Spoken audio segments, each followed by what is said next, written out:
Assalamualaikum warahmatullahi wabarakatuh. Salam sejahtera bagi kita semua. Shalom, Om Swastiastu, Namo Buddhaya, dan salam kebajikan. Saya Christian Barnard dari kelas 12 MIPA 2 absen 8 akan mempresentasikan materi yang sudah saya susun, yaitu mengenai pengaruh kemajuan ilmu pengetahuan teknologi terhadap Negara Kesatuan Republik Indonesia. Pengaruh kemajuan iptek terhadap NKRI meliputi bidang politik, ekonomi, hukum, pertahanan, keamanan, sosial, dan budaya. Langsung saja ke aspek yang pertama, yaitu aspek politik. Nah, ada dua dampak, yaitu dampak positif dan negatif. Untuk dampak positif aspek politik yang pertama adalah meningkatnya hubungan diplomatik antar negara atau memperluas hubungan dan kerjasama internasional. Yang kedua, kerjasama antar negara jadi lebih cepat dan mudah. Ketiga, adanya peranan besar masyarakat dalam pengembangan pemerintahan. Dan yang keempat, kegiatan komunikasi untuk keperluan politik atau sosialisasi kebijakan pemerintah dapat langsung dipublikasikan dan diterima oleh masyarakat. Dampak negatifnya, yang pertama, adanya ancaman disintegrasi bangsa dan negara yang akan menggoyahkan Negara Kesatuan Republik Indonesia.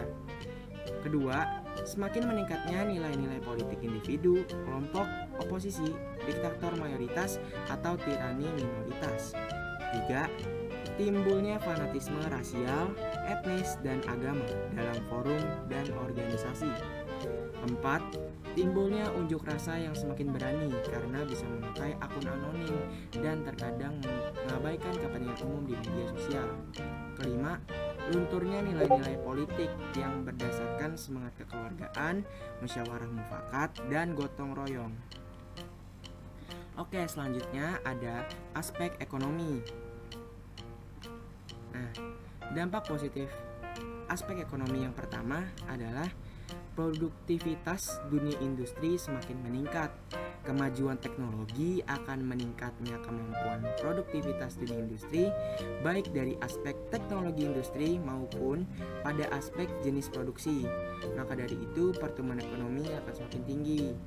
Yang kedua, semakin mudah untuk membuka dan menemukan lapangan pekerjaan. Dan yang ketiga, dengan fasilitas pemasangan iklan di internet pada situs-situs tertentu akan mempermudah kegiatan promosi dan pemasaran suatu produk yang berguna untuk kegiatan jual beli di internet atau e-commerce. Yang keempat, ada perusahaan dapat menjangkau pasar lebih luas karena pembeli yang mengakses internet bisa siapa saja dan tidak dibatasi tempat serta waktunya.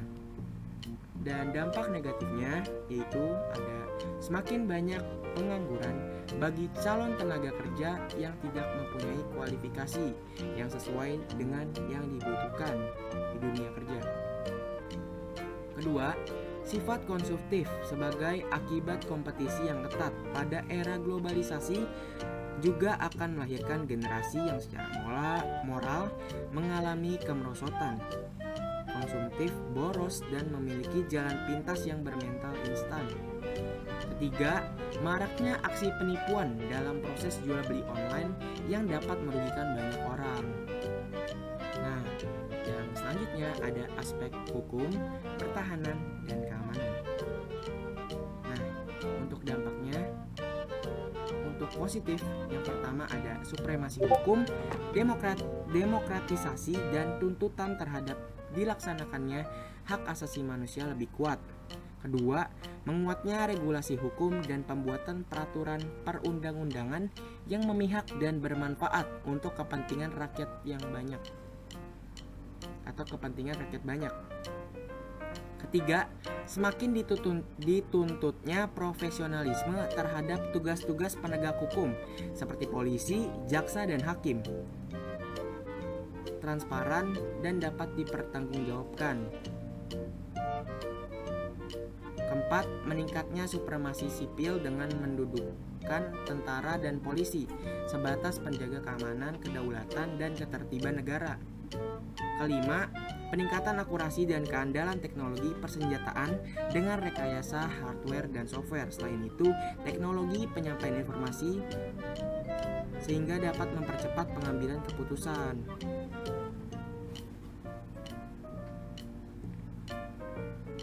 Untuk dampak negatifnya, yang pertama ada kemajuan iptek berpotensi dapat memunculkan jenis tindakan kriminal baru.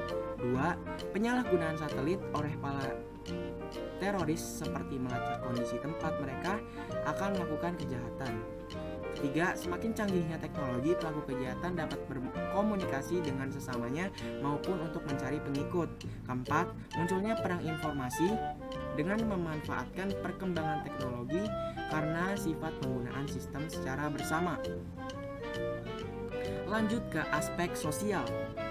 Untuk dampak yang positif, pertama, kemajuan teknologi komunikasi yang cepat dapat mempermudah komunikasi antar manusia dari suatu tempat ke tempat yang lain. Kedua, informasi yang ada di masyarakat dapat langsung dipublikasikan dan diterima oleh masyarakat.